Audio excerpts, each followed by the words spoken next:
നമസ്കാരം. ഇന്ന് നമ്മൾ പുതിയ ഒരു ചാപ്റ്റർ തുടങ്ങുകയാണ്.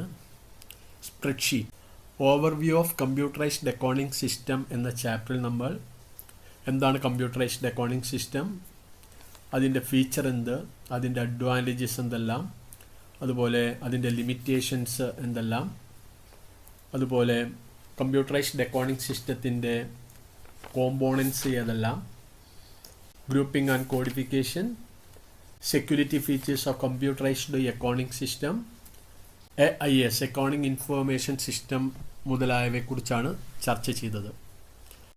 ഇന്ന് നമ്മൾ രണ്ടാമത്തെ ചാപ്റ്റർ നോക്കുകയാണ്, സ്പ്രെഡ്ഷീറ്റ്. ഇതാണ് ഏറ്റവും വലിയ ചാപ്റ്റർ. നമുക്ക് ചാപ്റ്ററിലേക്ക് പോവാം. എന്താണ് സ്പ്രെഡ്ഷീറ്റ്? സ്പ്രെഡ്ഷീറ്റ് എന്ന് പറഞ്ഞാൽ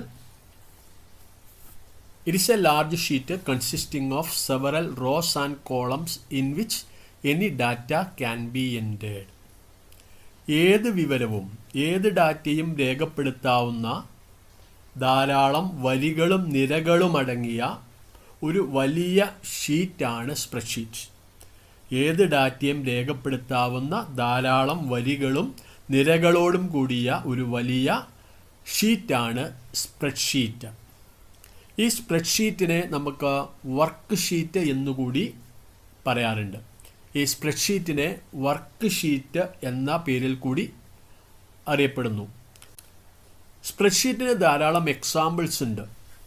Libre office Calc, MS Office Excel, Lotus 123, OpenOffice spreadsheet മുതലായവ സ്പ്രെഡ്ഷീറ്റ് സോഫ്റ്റ്വെയറുകളുടെ എക്സാമ്പിളുകളാണ്. സ്പ്രെഡ്ഷീറ്റ് സോഫ്റ്റ്വെയറുകളുടെ എക്സാമ്പിൾസ് ഏതെല്ലാം എന്ന് ചിലപ്പം ചോദിക്കാറുണ്ട്. LibreOffice Calc, MS Office Excel, MS Excel, Lotus 123, OpenOffice spreadsheet മുതലായവ സ്പ്രെഡ്ഷീറ്റ് സോഫ്റ്റ്വെയറുകളുടെ എക്സാമ്പിളുകളാണ്. ഇനി എന്തെല്ലാമാണ് സ്പ്രെഡ്ഷീറ്റിൻ്റെ അഡ്വാൻറ്റേജസ് അല്ലെങ്കിൽ സ്പ്രെഡ്ഷീറ്റിൻ്റെ ഫീച്ചേഴ്സ്? ചില സമയങ്ങളിൽ ഇങ്ങനെയും ചോദിക്കാം, ലിബ്രെ ഓഫീസ് കാൽക്കിൻ്റെ ഫീച്ചേഴ്സ് എന്ത്, അല്ലെങ്കിൽ ലിബ്രെ ഓഫീസ് കാൽക്കിൻ്റെ അഡ്വാൻറ്റേജസ് എന്ത്? ഏത് ചോദിച്ചാലും നമുക്ക് എഴുതാവുന്ന പോയിന്റുകളാണ് താഴെ നമ്മൾ പറയുന്നത്. 1. Complex calculation can be done easily using spreadsheet. Spreadsheet ഉപയോഗിച്ച് സങ്കീർണമായ കണക്കുകൂട്ടലുകൾ എളുപ്പത്തിൽ നടത്താം. ഏത് സങ്കീർണമായ കണക്കുകൂട്ടലുകളും സ്പ്രെഡ്ഷീറ്റ് ഉപയോഗിച്ചുകൊണ്ട് വളരെ എളുപ്പത്തിൽ നമുക്ക് കണ്ടുപിടിക്കാൻ സാധിക്കും. സങ്കീർണമായ കണക്കുകൂട്ടലുകൾ സ്പ്രെഡ്ഷീറ്റ് ഉപയോഗിച്ചുകൊണ്ട് എളുപ്പത്തിൽ നടത്താം. അടുത്ത point, worksheet and work book can be printed. വർക്ക്ഷീറ്റും വർക്ക് ബുക്കും പ്രിന്റ് എടുക്കാൻ സാധിക്കും. വർക്ക്ഷീറ്റും വർക്ക് ബുക്കും പ്രിന്റ് എടുക്കാൻ സാധിക്കും. മറ്റൊന്ന്, different types of graph can be drawn. വിവിധ തരത്തിലുള്ള ഗ്രാഫുകൾ വരയ്ക്കാം. ഏത് തരത്തിലുള്ള ഗ്രാഫാണോ നമുക്ക് വേണ്ടത്, നിമിഷ നേരം കൊണ്ട് നമുക്ക് ആവശ്യമായിട്ടുള്ള ഗ്രാഫുകൾ വരയ്ക്കാം. വിവിധ തരത്തിലുള്ള ഗ്രാഫുകൾ വരയ്ക്കാം. മറ്റൊന്ന്, sorting and searching of data can be done easily. ഡാറ്റയുടെ തിരയലും അതുപോലെ തന്നെ തരംതിരിക്കലും എളുപ്പത്തിൽ നടത്താം. ഡാറ്റയുടെ തിരയലും അതുപോലെ വേർതിരിക്കൽ അല്ലെങ്കിൽ തരംതിരിക്കൽ എളുപ്പത്തിൽ നടത്താൻ സാധിക്കും. മറ്റൊന്ന്, payroll statement, depreciation statement, loan repayment schedule etcetera can be prepared easily. Payroll statement ശമ്പള പട്ടിക, അതുപോലെ depreciation statement, loan repayment schedule loan തിരിച്ചടവിൻ്റെ ഷെഡ്യൂള് മുതലായവ എളുപ്പത്തിൽ നമ്മൾക്ക് തയ്യാറാക്കാം. അതുപോലെ ഇത് helps to enter and process data. Data രേഖപ്പെടുത്താനും പ്രോസസ്സ് ചെയ്യാനും ഇത് സഹായിക്കുന്നു. ഡാറ്റ രേഖപ്പെടുത്തുകയല്ല, ആ രേഖപ്പെടുത്തിയ ഡാറ്റ വെച്ച് അത് പ്രോസസ്സ് ചെയ്ത് ഔട്ട്പുട്ട് കണ്ടുപിടിക്കാനും ഈ സ്പ്രെഡ്ഷീറ്റ് നമ്മളെ സഹായിക്കുന്നുണ്ട്. അപ്പോൾ ഡാറ്റ രേഖപ്പെടുത്താനും അത് പ്രോസസ്സ് ചെയ്യാനും സ്പ്രെഡ്ഷീറ്റ് സഹായിക്കുന്നു. ഇത്തരത്തിലുള്ള അഡ്വാൻറ്റേജസ് അല്ലെങ്കിൽ ഫീച്ചറുകളാണ് സ്പ്രെഡ്ഷീറ്റിനുള്ളത് അല്ലെങ്കിൽ ലിബ്രെ ഓഫീസ് കാൽക്കിന് ഉള്ളത്. സങ്കീർണമായ കണക്കുകൂട്ടലുകൾ വളരെ എളുപ്പത്തിൽ നടത്താം. 2, വർക്ക് ഷീറ്റും വർക്ക് ബുക്കും പ്രിൻ്റ് എടുക്കാൻ സാധിക്കും. 3. വിവിധ തരത്തിലുള്ള ഗ്രാഫുകൾ വരയ്ക്കാം. 4. ഡാറ്റയുടെ തിരയലും തരംതിരിക്കലും എളുപ്പത്തിൽ നടത്താം. 5. Payroll statement, depreciation statement, loan repayment schedule മുതലായവ എളുപ്പത്തിൽ തയ്യാറാക്കാം.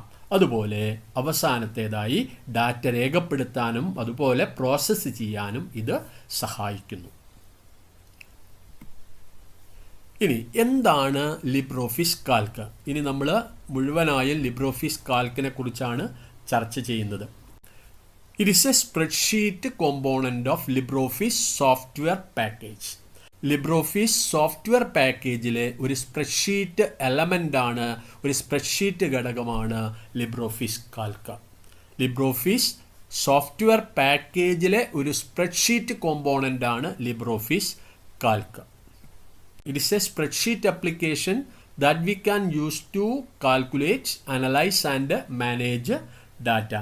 ഡാറ്റ രേഖപ്പെടുത്താനും വിശകലനം ചെയ്യാനും നിയന്ത്രിക്കാനും ഉപയോഗിക്കാവുന്ന ഒരു അപ്ലിക്കേഷൻ സോഫ്റ്റ്വെയർ ആണ് ലിബ്രോഫിസ് കാൽക്ക്. ഡാറ്റ രേഖപ്പെടുത്താനും വിശകലനം ചെയ്യാനും നിയന്ത്രിക്കാനും ഉപയോഗിക്കാവുന്ന ഒരു അപ്ലിക്കേഷൻ സോഫ്റ്റ്വെയർ ആണ് ലിബ്രോഫിസ് കാൽക്ക്.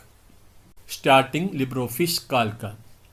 നമുക്ക് എങ്ങനെ ലിബ്രോഫിസ് കാൽക്ക് എന്ന സ്പ്രെഡ്ഷീറ്റ് ഓപ്പൺ ചെയ്യാം?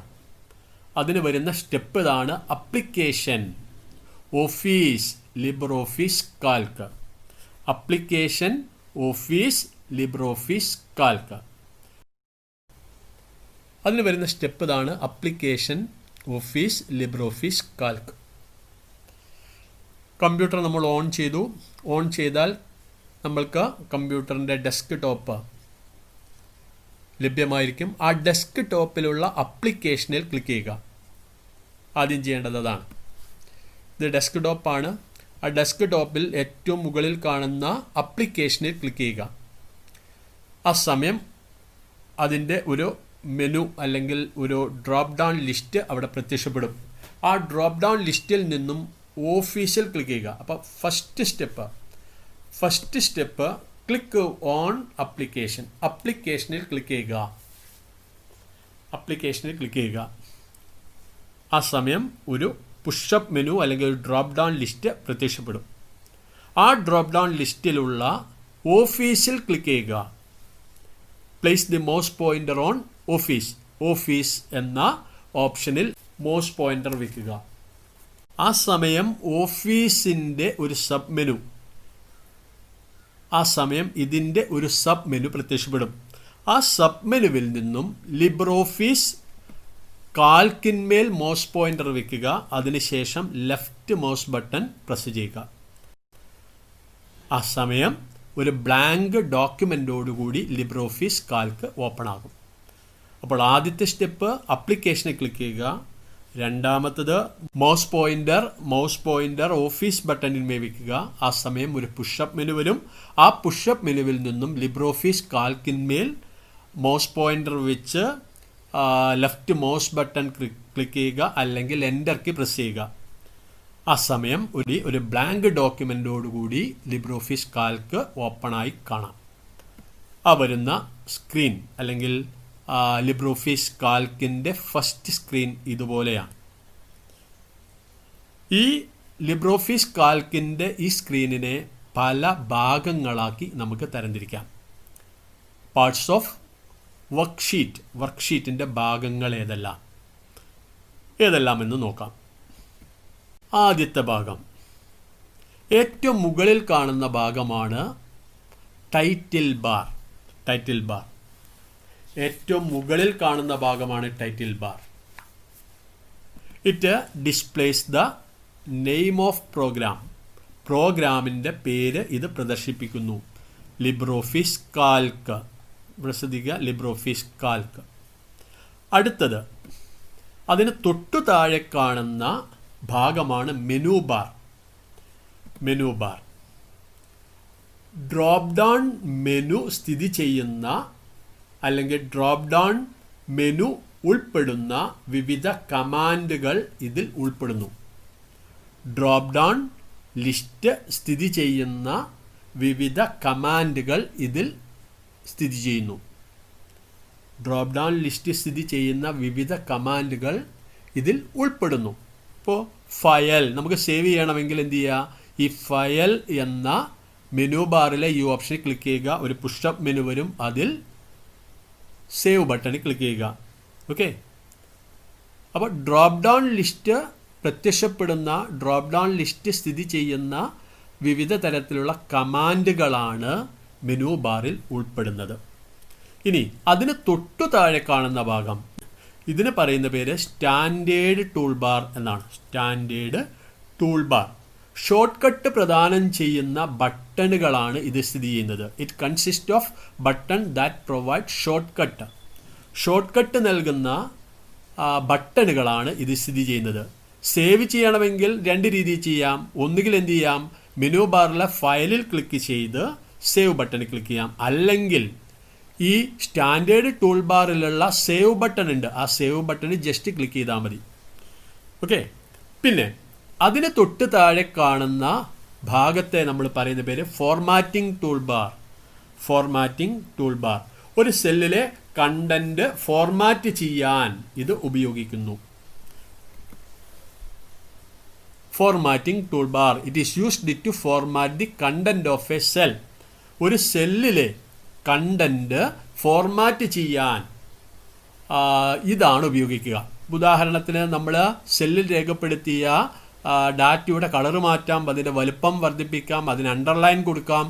ഇത്തരത്തിലുള്ള കാര്യങ്ങൾ ചെയ്യുവാനാണ് ഫോർമാറ്റിംഗ് ടൂൾ ബാർ ഉപയോഗിക്കുന്നത്. അപ്പോൾ 4 ഭാഗമായി മുകളിലുള്ള ഭാഗങ്ങളെ 4ആയി നമ്മൾ തരംതിരിച്ചു. 1 title bar, 2 menu bar, 3 standard tool bar, 4 formatting tool bar. LibreOffice Calc open ചെയ്യുന്നത് ആദ്യം അപ്ലിക്കേഷനിൽ ക്ലിക്ക് ചെയ്യുക. ആ സമയം ഒരു ഡ്രോപ്പ് ഡൗൺ ലിസ്റ്റ് വരും, അതിൽ നിന്നും ഓഫീസിൽ മൗസ് പോയിന്റർ വയ്ക്കുക. ആ സമയം ഒരു സബ് മെനു വരും, ആ സബ് മെനുവിൽ നിന്നും ലിബ്രിയോഫീസ് കാൽക്ക് എന്ന ഓപ്ഷനിൽ മൗസ് പോയിന്റർ വയ്ക്കുക. അതിനുശേഷം ഒന്നുകിൽ എൻ്റർ കീ പ്രസ് ചെയ്യുക, അല്ലെങ്കിൽ ലെഫ്റ്റ് മൗസ് ബട്ടൺ ക്ലിക്ക് ചെയ്യുക. ആ സമയം നമുക്ക് മുമ്പാകെ ഒരു ബ്ലാങ്ക് ഡോക്യുമെൻറ്റോടുകൂടി ലിബ്രിയോഫീസ് കാൽക്ക് പ്രത്യക്ഷപ്പെടുന്നു. നേരത്തെ നമ്മൾ 4 ഭാഗങ്ങളാണ് ഇവയ്ക്കുള്ളത് എന്ന് കണ്ടു. ഇവിടെ ശ്രദ്ധിക്കുക, ഈ ഭാഗത്തിനെയാണ് നമ്മൾ ടൈറ്റിൽ ബാർ എന്ന് പറയുന്നത്. പ്രോഗ്രാമിൻ്റെ പേരാണ് ഇത് പ്രദർശിപ്പിക്കുന്നത്. തൊട്ട് താഴെ കാണുന്നതാണ് menu bar. Drop down list സ്ഥിതി ചെയ്യുന്ന കണ്ടന്റുകളാണ് ഡ്രോപ്പ് ഡൗൺ ലിസ്റ്റ് സ്ഥിതി ചെയ്യുന്ന അല്ലെങ്കിൽ ഉൾപ്പെടുന്ന വിവിധ കമാൻഡുകളാണ് ഇത് സ്ഥിതി ചെയ്യുന്നത്. ഇതിൽ ക്ലിക്ക് ചെയ്താൽ ഡ്രോപ്പ് ഡൗൺ ലിസ്റ്റ് ഉണ്ടാവും. ഓരോന്നെടുത്തു കഴിഞ്ഞാൽ ഡ്രോപ്പ് ഡൗൺ ലിസ്റ്റ് സ്ഥിതി ചെയ്യുന്ന വിവിധ കമാൻഡുകളാണ് മെനു ബാർ. തൊട്ട് താഴെ കാണുന്നത് standard tool bar. Standard tool bar ഇവിടെ കാണാം, ഇത് സേവ് ബട്ടണാണ്. എന്താണ് standard tool bar? Short cut പ്രദാനം ചെയ്യുന്ന, ഷോർട്ട് കട്ട് നൽകുന്ന ബട്ടണുകളാണ് ഇത് സ്ഥിതി ചെയ്യുന്നത്. അവിടെ മെനു ബാറിലൂടെ ചെയ്യുന്ന കാര്യങ്ങൾ ജസ്റ്റ് ഒറ്റ ക്ലിക്കിൽ കാര്യങ്ങൾ നമുക്ക് ഇവിടെ നിറവേറ്റാൻ സാധിക്കും. ഉദാഹരണം, സേവ് ചെയ്യണമെങ്കിൽ ഫയൽ സേവ് ക്ലിക്ക് ചെയ്യുക. അതേസമയം അതിന് പകരം ഈ സ്റ്റാൻഡേർഡ് ടൂൾ ബാറിലുള്ള ഈ സേവ് ബട്ടണിൽ ജസ്റ്റ് ക്ലിക്ക് ചെയ്താൽ മതി. Okay, save. അപ്പോൾ സ്റ്റാൻഡേർഡ് ടൂൾ ബാർ എന്ന് പറഞ്ഞാൽ ഷോർട്ട് കട്ട് പ്രദാനം ചെയ്യുന്ന ബട്ടണുകളാണ് ഇത് സ്ഥിതി ചെയ്യുന്നത്. അതുപോലെ നെക്സ്റ്റ് വന്നിട്ടുള്ളത് ഫോർമാറ്റിംഗ് ടൂൾ ബാർ. ഈ ഭാഗത്തിനെയാണ് നമ്മൾ ഫോർമാറ്റിംഗ് ടൂൾ ബാർ എന്ന് പറയുന്നത്. ഒരു സെല്ലിലെ കണ്ടന്റ് അല്ലെങ്കിൽ ഉള്ളടക്കം ഫോർമാറ്റ് ചെയ്യാൻ അല്ലെങ്കിൽ മാറ്റം വരുത്താനാണ് ഇത് ഉപയോഗിക്കുന്നത്. ഓക്കെ.